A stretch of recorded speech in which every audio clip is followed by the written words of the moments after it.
आई, मी माझ्या राजस्थानच्या ट्रिपसाठी बचत करण्याचा विचार करते, पण मला कळतच नाही की मी त्याचं नियोजन कसं करू.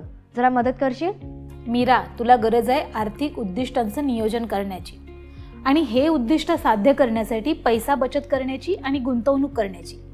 आणि हे सगळंच म्हणजे टप्प्याटप्प्याने जाण्याचा मार्ग आहे. थांब, मी तुला सांगते. आर्थिक उद्दिष्टांचं नियोजन म्हणजे काय? तर आर्थिक उद्दिष्टांचं नियोजन म्हणजे तुमची आर्थिक उद्दिष्ट ओळखून ती साध्य करण्यासाठी योजना तयार करायचं. आता उद्दिष्टांचे प्रकार कुठले?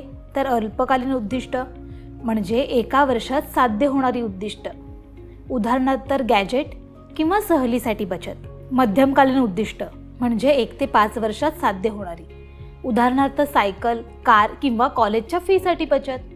दीर्घकालीन उद्दिष्ट म्हणजे 5 वर्ष किंवा त्याहून अधिक काळात साध्य होणारी उद्दिष्ट, उदाहरणार्थ तर गाडी किंवा निवृत्तीसाठी बचत. याचं महत्त्व काय आहे?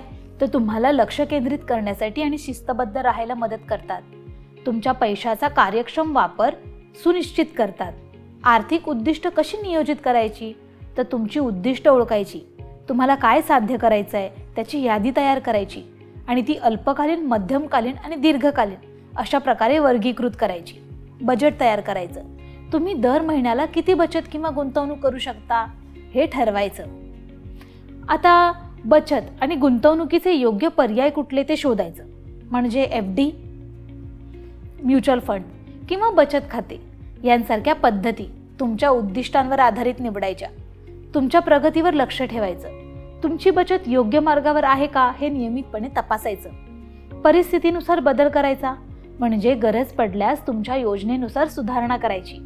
आर्थिक उद्दिष्टांना प्राधान्य कसं द्यायचं? तर मूलभूत गरजांपासून सुरू करायचं. सुट्ट्या यांसारख्या गरजांपेक्षा शिक्षण किंवा आपत्कालीन परिस्थितींसारख्या गरजांवर लक्ष केंद्रित करायचं.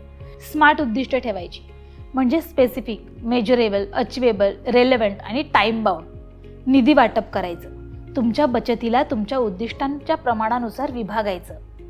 साधन वापरायचं, म्हणजे आर्थिक ॲप किंवा स्प्रेडशीटसारखा वापर करून नियोजन करायचं आणि निरीक्षण ठेवायचं.